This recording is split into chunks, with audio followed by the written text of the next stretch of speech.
오늘 우리에게 주신 말씀은 출애굽기 34장 27절에서 35절 말씀이 되겠습니다. 찾으신 후 저와 여러분이 한 절씩 교독하신 후에 마지막 절은 다 함께 합독하시겠습니다. 제가 가진 성경, 구약성경 136면에 있습니다. 출애굽기 34장 27절에서 35절입니다. 여호와께서 모세에게 이르시되 너는 이 말들을 기록하라. 내가 이 말들의 뜻대로 너와 이스라엘과 언약을 세웠음이니라 하시니라.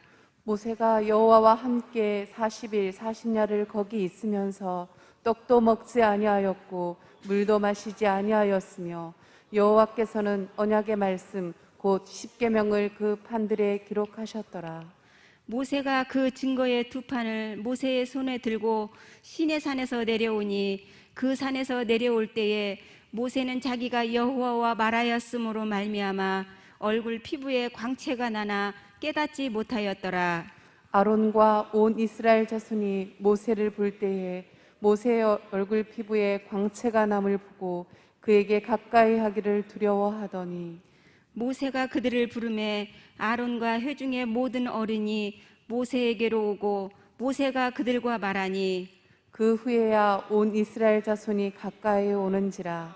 모세가 여호와께서 시내산에서 자기에게 이르신 말씀을 다 그들에게 명령하고 모세가 그들에게 말하기를 마치고 수건으로 자기 얼굴을 가렸더라. 그러나 모세가 여호와 앞에 들어가서 함께 말할 때에는 나오기까지 수건을 벗고 있다가 나와서는 그 명령하신 일을 이스라엘 자손에게 전하며 이스라엘 자손이 모세의 얼굴에 광채를 보므로 모세가 여호와께 말하러 들어가기까지 다시 수건으로 자기 얼굴을 가렸더라. 아멘. 주께서 내게 생명의 길을 보이셨으니 주 앞에서 내게 기쁨이 충만하게 하시리로다. 아멘. 사랑하는 우리 성도 여러분, 제한적으로나마 이렇게 예배가 열리게 하여 주시고 또 이 새벽을 주님을 만나기 위해서 이 성전을 찾은 또 우리 귀한 성도님들, 또 이 새벽 시간에 온라인으로 또 함께 예배를 드리는 우리 모든 성도님들, 하나님께서 주시는 기쁨이 충만한 하루가 되시기를 주의 이름으로 간절히 축복합니다. 우리 담임 목사님은 휴가 중에 계십니다. 영육간의 재충전의 시간을 가지고 잘 돌아오실 수 있도록 기도해 주시기를 바랍니다. 저는 오늘 이 시간 신의 산의 비극과 영광이라는 제목으로 여러분들과 함께 말씀의 은혜를 나누고자 합니다. 애굽 땅을 출애굽한 이스라엘 백성들은 광야의 여정을 지나게 됩니다. 그들의 여정 가운데는 하나님의 특별한 섭리가 있으셨고 또한 인도하심이 있었습니다. 낮에는 구름 기둥과 밤에는 불 기둥으로 그들을 인도하여 주시는 놀라운 하나님의 보호가 있었습니다.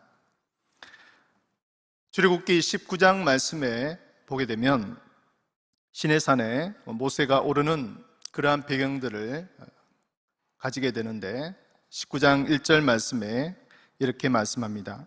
이스라엘 자손이 애굽 땅을 떠난 지 3개월이 되던 날 그들이 시내 광야에 이르니라 라고 말씀합니다. 출애굽한 지 3개월 만에 이제 시내 광야에 이르게 된다는 것을 말씀하고 있습니다. 그곳은 하나님이 지명한 산입니다. 하나님께서 모세에게 그 지명한 산에 오르기를 명령하셨습니다. 우리 사진을 한번 보시면 시내산이 어느 정도에 위치했냐를 볼 수 있는데요. 여기 애굽에서부터 출애굽하여서 쭉 밑으로 내려가서 보면 시내산이라는 제일 밑쪽 부분에 위치해 있습니다. 전통적인 학자들은 저곳이 이제 시내산이라고 이렇게 추정합니다. 물론 최근에 와서는 저곳이 아니고 저 건너편 사우디아라비아에 또 시내산이 있을 것이다 라고 말하는 그런 학계의 설도 있지만 지금까지 전통적으로 알려진 바에 따르면 저곳이 이제 시내산이 있을 것이라고 추정되는 곳이라고 말씀할 수 있습니다. 그곳에서 하나님의 율법을 전수받게 됩니다. 이것이 시내산 1차 등정입니다. 시내산에서 40일 동안 머물면서 하나님께서 이스라엘 백성들을 이끌 하나님의 율법과 또한 계명을 전수해 주시고 또한 모세에게 특별한 하나님과의 만남의 시간을 가지고 내려오게 됩니다. 그러나 모세가 내려왔을 때 상황은 전혀 예기치 못한 그런 상황이 벌어졌습니다. 그의 형 아론이 모세가 내려옴이 더딤을 보고 백성들의 그 원망에 못 이겨서 결국 그들에게 있는 그 금고리와 또한 여러 가지 금 장신구들을 다 거두어서 그것을 부어서 금 송아지를 만드는 그런 비극적인 사건들이 이루어지게 되는 것이죠. 모세가 내려왔을 때 막 떠들면서 노래하는 소리가 들립니다. 하나님의 진노가 그곳에 임하였음을 모세는 직감하였습니다. 그리고 모세는 거룩한 분노를 느끼게 됩니다. 그 분노가 얼마나 컸던지 하나님께 친히 부여받은 그 십계명 돌판을 던져서 깨뜨려 버립니다. 얼마나 분노하였으면 하나님이 친히 돌판을 통해서 모세에게 주신 그 십계명을 던져서 깨뜨려 버렸을까요? 이 모습은 인간의 혈기에서 나온 것이 아니라 바로 하나님으로부터 나오는 거룩한 분노입니다. 백성들이 우상을 숭배하고 죄를 짓는 그 모습을 바라본 지도자의 한 사람으로서 큰 책임을 가지고 또한 의분이 솟구쳐 올랐습니다. 결국 아론의 이 금송아지 사건으로 인해서 그 동족 무려 3,000명이 처형을 당하는 정말 비극적인 사건이 기록되어 있습니다. 하나님께서는 모세에게 시내산에 등정하도록 1차 명령을 하셨습니다. 그러나 그 1차 명령 이후에 벌어진 상황은 너무나 비참한 그런 죄 참상을 보게 되었고 또한 그것으로 인해서 약 3,000명이나 되는 그런 동족에 처형이 되는 안타까운 그러한 비극으로 끝나게 되었습니다. 출애굽기 34장 1절에서 3절 말씀을 보면 하나님께서는 두 번째 또한 명령을 내리십니다. 1절에서 3절 여호와께서 모세에게 이르시되 너는 돌판 둘을 처음 것과 같이 다듬어 만들라.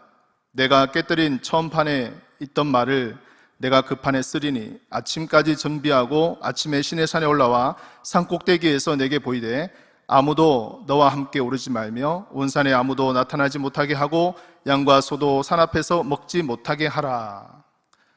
하나님께서는 이제 2차 시내산 등정을 모세에게 명령합니다. 두 번째 오를 것은 특별한 하나님의 지시가 있었습니다. 그것은 무엇입니까? 시내산 주변에 아무도 나타나지 못할 것을 말씀했습니다. 그리고 양과 소도 산 앞에서 먹지 못하도록 했습니다. 이것은 엄중한 하나님의 경계심을 보여줍니다. 그리고 모세가 이곳에서 한 행동을 보면 더욱더 모세는 주의 깊고 경계심을 가지고 있음을 보게 됩니다. 오늘 본문 34장 28절 말씀을 한번 같이 읽겠습니다. 모세가 여호와와 함께 40일 40야를 거기 있으면서 떡도 먹지 아니하였고 물도 마시지 아니하였으며 여호와께서는 언약의 말씀 곧 십계명을 그 판들에 기록하셨더라. 아멘. 어떻게 모세가 했다고 이야기합니까? 40일 40야를 그곳에 있으면서 떡도 먹지 아니하고 물도 마시지 아니하였다고 말씀합니다. 40일 동안 철야하면서 금식하였음을 보게 되는 것이죠. 엄밀히 따지자면 물도 마시지 아니하였다라고 하였으니까 이것은 단식이라고 말할 수도 있을 것입니다. 과연 이것이 가능할까요? 하는 의문을 저는 가지게 되었습니다. 사랑하는 성도 여러분, 사람이 밥을 먹지 않고 과연 얼마나 버틸 수 있을까요? 또한 물을 먹지 않고 과연 며칠을 지날 수 있을까요? 의학계에서는 보통 인간의 이러한 극한 생존 능력을 333 이론이라고 그렇게 말합니다. 사람이 숨을 3분 동안 쉬지 않으면, 또 공기를 마시지 않으면 죽는다. 그리고 물은 3일, 또 음식은 3개월 정도 먹지 않고 살 수 있다, 또 생존을 할 수 있다라고 말합니다. 물 같은 경우는 5일에서 7일, 길어야 한 7일에서 10일 정도 그렇게 생각할 수 있겠죠. 예전에 삼풍백화점 붕괴 사고로 많은 생명이 목숨을 잃었습니다. 약 500명에 가까운 사람들이 목숨을 잃었죠. 그 가운데 매몰된 지 약 15일, 17시간 만에 극적으로 구조한 박승현 양이라는 19세의 이 청소년이 이제 구조가 되었는데요. 구조된 이후에 병원에서 여러 가지 또 치료를 받고 나중에 인터뷰를 하게 되었는데, 어떤 말을 했냐면 자신은 음식도 먹지 않고 물도 마시지 않은 채로 그곳에서 버텨왔다라고 그렇게 해서 많은 의료진을 놀라게 했다는 그러한 보도가 있었습니다. 아무튼 모세는 40일 동안 우리가 생각할 수 없는 인간의 그러한 한계 상황을 그는 극복하면서 물도 마시지 않고 또한 떡도 먹지 않고 철야하면서 기도했다, 철야하면서 하나님을 만났다라고 그렇게 말씀하고 있습니다. 인간의 가장 근본적인 생존 본능을 그는 도전하면서 자신의 모든 것을 걸고 시내산에서 하나님과 직면한 모습을 보게 됩니다. 왜 그랬을까요? 바로 1차 시내산 등정의 뼈저린 실패의 그러한 모습을, 그런 경험이 있었기 때문에 그는 2차 시내산 등정에서는 자신의 모든 것을 걸었던 것이죠. 사랑하는 성도 여러분, 우리가 오늘 이 모세의 모습을 보면서 몇 가지 특징들을 발견하게 됩니다. 그 특징들을 한번 살펴본다면, 첫 번째로 이 모세는 실패를 딛고 일어섭니다. 우리가 살아가면서 인생의 실패의 순간들이 있습니다. 그 순간은 정말 힘들고 어렵습니다. 그리고 다시는 그것을 떠올리기조차도 싫습니다. 대학에 낙방한 학생이 재수에 도전하면서 얼마나 인고의 시간을 가집니까? 재수하는 것은 그만큼 많은 노력과 물질이 필요합니다. 또 여러 가지 자기 자신과의 싸움을 해야 되죠. 더 좋은 결과를 얻을 수 있다는 보장도 없습니다. 취업도 마찬가지입니다. 여러 곳에 원서를 내어서 지원하지만 낙방을 거둬간다면 얼마나 참 의기소침할 것입니까? 2020년 이제 도쿄 올림픽이 이제 얼마 전에 폐막을 했습니다. 그 올림픽에 출전한 선수들이 여러 번 출전한 선수도 있을 것입니다. 그렇게 노력을 하고 정말 자신의 모든 것을 걸고 훈련하고 도전하였지만 또 실패하는 그러한 모습들을 많이 보게 됩니다. 그만큼 이 실패의 자리를 딛고 다시금 일어선다는 것이 그리 쉬운 일이 아닙니다. 이러한 순간을 겪을 때 우리는 모세를 한번 생각해 보기를 원합니다. 그 실패의 자리에 서는 것을 부끄러워하지 아니하고 다시금 일어서게 되는 그런 모습을 바라보게 됩니다. 즉, 우리의 인생에서 실패의 순간이 있을지라도 우리가 그 자리에서 머물러서 그냥 지쳐 쓰러져 있는 것이 아니라 다시금 하나님 아버지 앞에 서야 될 때, 또한 서 나갈 때 하나님께서는 그 실패 자리를 통해서 우리에게 역사하여 주심을 믿습니다. 결국 마지막에는 성공의 열매를 쟁취하는 기쁨의 순간이 올 것을 말씀하고 있습니다. 그래서 여러분, 우리가 살아가면서 또 신앙생활 가운데 또 우리 자녀들이나 주변에 또 이런 사람들이 실패 자리에 경험하게 된다면 그 사람들 위로해주고 격려해주고 또 기도해 주어야 될 것입니다. 비판하고 또 여러 가지 것을 지적하는 것이 아니라 더 잘할 수 있도록, 더 일어설 수 있도록 또한 격려하며 기도하시는 축복의 사람들이 되시기를 간절히 축원합니다. 두 번째는 철저히 준비를 했습니다. 이 모세는 그냥 두 번째 이 시내산 등정을 그냥 하나님이 불렀으니까 가지 않았습니다. 어떻게 했습니까? 그는 40일 40야를 밤낮 먹지 않고 떡도 마시지 않고 그곳에서 철회하면서 지내게 되었습니다. 이것은 앞에서 언급하였듯이 자신의 모든 것을 걸고 자신의 생명조차도 하나님 아버지 앞에 내어놓고 그런 민족의 지도자로서 200만 명이나 되는 그 백성들을 살리기 위해서 철저하게 하나님 아버지 앞에 준비하며 나갔던 모습을 보게 됩니다. 우리가 어떤 일을 할 때에도 얼마나 준비하느냐에 따라서 그 일의 성패가 좌우됩니다. 많이 준비하면 준비할수록 성공할 수 있는 확률이 더 높아지겠죠. 그러나 우리 크리스찬들 같은 경우에는 오해하고 있는 부분이 한 가지가 있습니다. 그것은 무엇이냐면요, 바로 신앙적 축복에 젖어서 막연히 좋은 결과가 있을 것이라는 그런 오해에 빠지기도 합니다.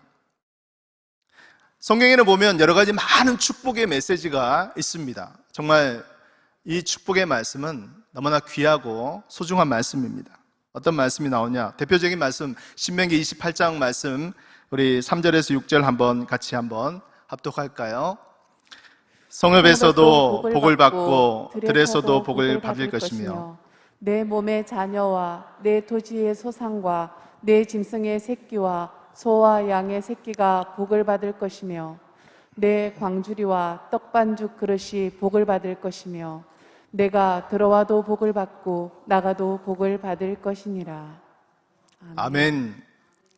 예전에 우리 선배 목사님들이나 봉사 목사님을 통해서 이 말씀을 많이 들었을 것입니다. 이 축복의 말씀, 얼마나 참 귀한 말씀입니까? 이 축복의 말씀을 통해서 우리가 아멘하고 또 그것을 믿음으로 받아들임으로 또 우리 삶에 있어서 실제로 축복의 사건들이 있었음을 우리는 경험하게 될 것입니다. 하나님 우리를 너무 사랑하셔서 축복을 넘치도록 해주시기를 말씀하고 있습니다. 또 그렇게 원하십니다. 그러나 우리의 생각 가운데, 우리가 살아가고 있는 이 삶들 가운데 그냥 대충 살아도 하나님께서 축복해 주실 것이야, 잘 되게 해주실 것이야, 형통하게 해주실 것이야, 그렇게 생각한다면 큰 오산입니다. 실제로 이러한 생각으로 공부를 하고 장사를 하고 직장 생활을 하고 사업을 하는 사람들도 종종 있습니다. 그런데 사실은 잘 되지 않습니다. 시험을 잘 칠 것으로 생각했는데 그렇지 않아요. 직장에서 또한 여러 가지 일들이 잘 풀리지 않습니다.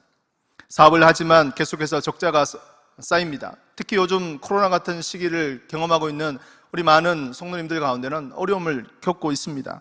믿고 거래했던 거래처가 힘들어지고 사업이 점점 위기를 겪게 됩니다. 믿는 신앙인으로서 불신자보다 더 축복을 받을 것이라는 그런 막연한 생각 가운데 있었지만 우리의 삶의 현장에서는 전혀 그렇지 않는 경우가 일어나게 됩니다. 이럴 때 우리는 낙심하게 되는 것이죠. 사랑하는 성도 여러분, 무엇이 잘못되었을까요? 우리 신앙과 삶과의 괴리 현상이 생기고 있음을 보게 됩니다. 신앙생활은 어떤 유행이 아닙니다. 축복을 가져다 주는 부적을 소유하는 것이 아닙니다. 단지 그것을 가지고 있다고 해서 축복이 저절로 오는 것이 아닙니다. 우리는 기복적인 신앙에 물들어 있다면 하루속히 회개하고 하나님께로 나와야 될 줄로 믿습니다.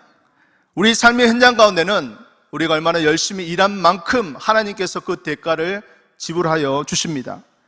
열심히 일한 만큼 열매를 거두는 것이죠. 이것은 일반적인 원리입니다. 사도 바울은 이것에 대해서 아주 심플하게 진리를 말씀하고 있습니다. 고린도 후서 9장 6절 말씀을 함께 합독하도록 하겠습니다. 이것이 곧 적게 심는 자는 적게 거두고 많이 심는 자는 많이 거둔다 하는 말이로다.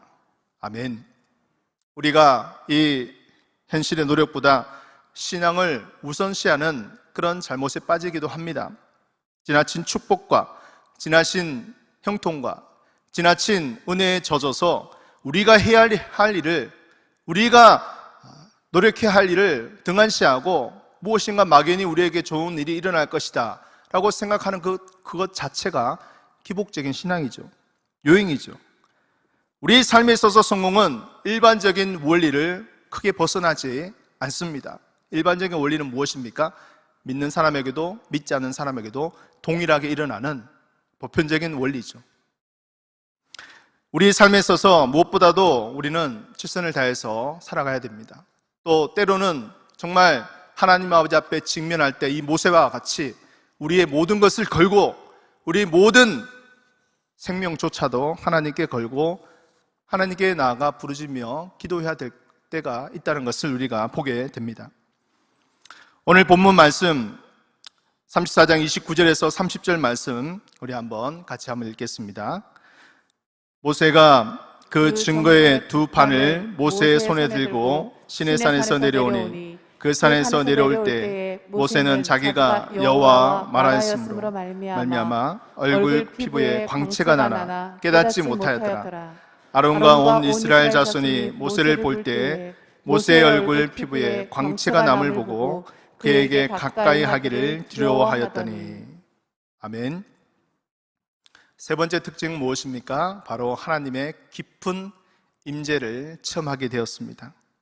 모세는 하나님과 직접 말을 하는 긴밀한 관계가 되었습니다. 40일 동안 밤낮 그곳에 머물면서 하나님과 직접 대면하며 하나님과 긴밀한 그런 임재를 체험하게 되었음을 보게 됩니다. 이 얼마나 큰 축복입니까? 모세는 1차 시내산 등정과는 다르게 2차 등정 이후에는 놀라운 변화를 보여주고 있습니다. 그것은 그의 얼굴에서 광채가 났다고 말씀하고 있습니다. 이 광채가 어떤 광채일까요? 사실 사람의 얼굴은 감정을 표현하는 도구가 됩니다. 잠언 15장 13절 말씀에도 이렇게 말씀합니다. 마음의 즐거움은 얼굴을 빛나게 하여도 마음의 근심은 심령을 상하게 하느니라. 여러분, 좋은 일이 있으면 마음이 즐겁잖아요, 그죠? 감정이 좋습니다. 그래서 얼굴이 밝게 웃을 수가 있죠. 좋은 일이 있는데도 웃지 못하는 사람이 있다면 그건 정서적으로 문제가 있는 거예요. 좋은 일이 있을 때는 그 좋은 것을 표현하는 것이 정상입니다. 또 힘들고 어려울 때 그 마음이 정말 힘든 것을 표현하는 것은 여러분, 그건 자연스러운 거예요. 마음이 즐거우면 얼굴이 환하게 웃게 됩니다. 빛이 나게 됩니다. 그러나 여기서 말하는 모세가 받은 그 광채는 단순한 마음의 즐거움의 그러한 수준에서 머무는 것이 아닙니다. 이것은 하나님의 임재 가운데 깊이 들어가서 정말 하나님의 그 은혜를 풍성하게 받고 흘러 넘치는 하나님의 놀라우신 그 영광을 체험한 그 가운데서 그의 얼굴에서 빛이 나는 것을 보여주고 있습니다. 사랑하는 성도 여러분, 우리가 과연 모세처럼 이렇게 얼굴에 광채가 나는 그러한 것을 우리도 경험할 수 있을까요? 우리도 경험할 수 있습니다. 우리가 처한 상황과 여건 속에서 또한 우리의 삶의 현실 속에서 우리도 동일하게 이러한 광채나는 얼굴을 경험할 수 있습니다. 무엇보다도 하나님의 이 임재를 통해서 하나님의 그 어떤 것을 경험할 수 있을까요? 특별히 하나님과의 깊은 임재에 들어가게 되면 세상에 줄 수 있는 그러한 기쁨과 또한 만족과 또한 그러한 것과는 비교할 수 없는 하나님만이 주시는 놀라운 삶의 만족과 기쁨과 평안을 누리게 되는 줄로 믿습니다. 제가 고등학교 1학년 때 일입니다. 그때 저는 수련회를 준비하기 위해서 매일 저녁마다 모여서 기도회를 했습니다. 매일 모여서 기도하다 보니까 수련회 가기 전에 벌써 은혜를 많이 받았어요. 이제 수련회 날이 되었습니다. 그때 참 기대를 많이 했습니다. 기도를 많이 했으니까. 그리고 이제 마지막 저녁 집회 시간 때 또 찬양을 하고 또 말씀을 듣고 이제 통성 기도하는 시간이 있었습니다. 그때 나의 죄를 회개하면서 눈물로 기도를 했습니다.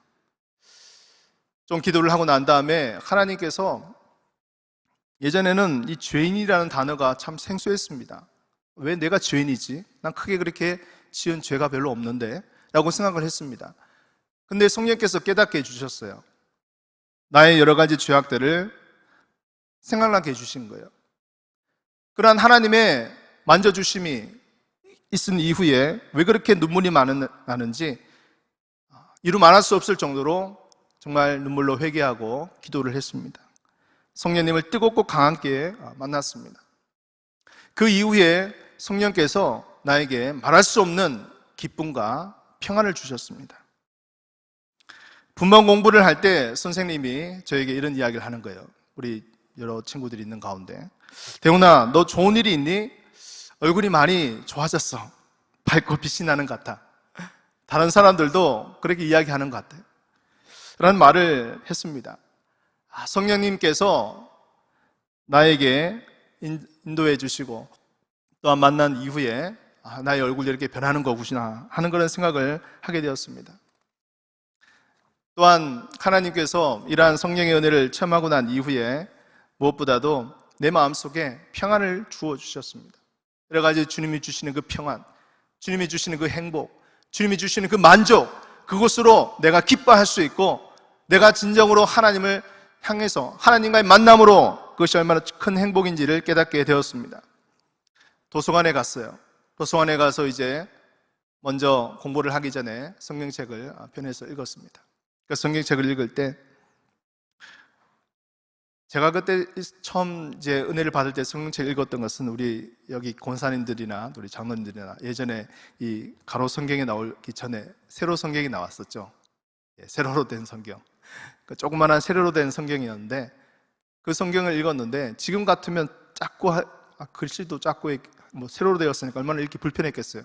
그러나 그때는 여전히 그때 그 당시 이제 세로 성경이 아주 조금 이제 잔존할 때였습니다. 근데 이 세로 성경으로 읽었는데도 왜 그렇게 은혜가 되는지 하나님 그 은혜를 부어주신 거예요. 그 도서관 별로 사람들도 별로 없는 그곳에 하나님의 임재가 그곳에 임하게 된 것입니다. 하나님께서 내 마음속에 말할 수 없는 기쁨과 은혜를 부어주셨어요. 그것을 통해서 하나님께서는 하루를 지혜롭게 또한 공부하는 데 집중할 수 있도록 또 은혜를 부어주셨습니다. 사랑하는 성도 여러분, 이 말씀을 정리하고자 합니다. 시내산 2차 등경을 통해서 우리는 세 가지를 특징들을 배웠습니다. 옷에는 첫 번째, 실패한 자리를 통해서 그곳에서 다시금 일어서게 되었습니다. 우리도 이 삶의 현장 가운데 실패한 가운데 있다면, 그곳에 좀 머물러 있다면, 그곳에 지쳐서 쓰러져 있다면 다시금 그 자리에서 일어나는 그러한 우리 모든 삶들이 되시고 또 여러분들의 주변에 있는 사람들이 되어지기를 주의 이름으로 간절히 축복합니다. 하나님은 여전히 오늘도 내일도 우리의 실패한 그 자리에서 불러주십니다.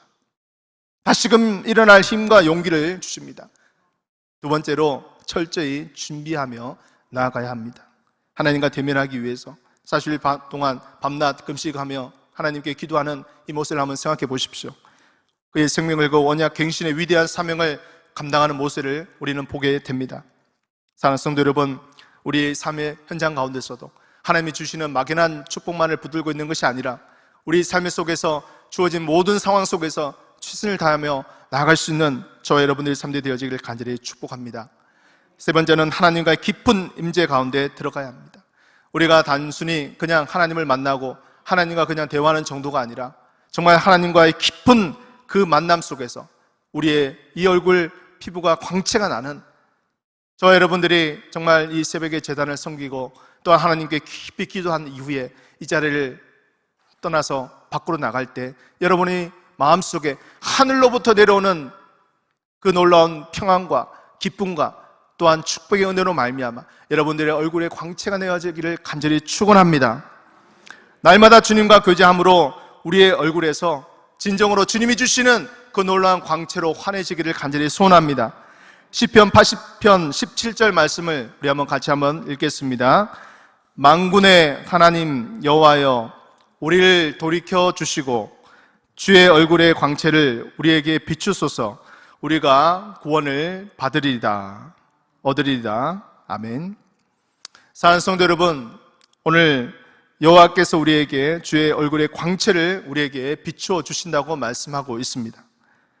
아버지 하나님께서 놀랍게 역사해 주시고 우리를 통해서 주시는 그 놀라운 광채가 우리를 통해서 나타나기를 간절히 소원하오며, 무엇보다도 이 무더운 여름 가운데 있는 우리 사랑하는 성도 여러분, 이 날씨 가운데 지치지 않게 하여 주시고 하나님께서 부어주시는 그 놀라신 은혜로 말미암아 하나님의 영광의 그 귀한 임재 가운데 오늘 하루도 들어가는 저 여러분들의 삶들이 되어지기를 주의 이름으로 간절히 축복하며 간절히 축원합니다.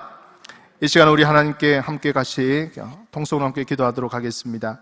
하나님 아버지, 하나님의 말씀으로 말미암아 우리가 참된 평안과 안식과 기쁨과 아버지 하나님 평안을 누릴 수 있도록 인도하여 주시옵소서.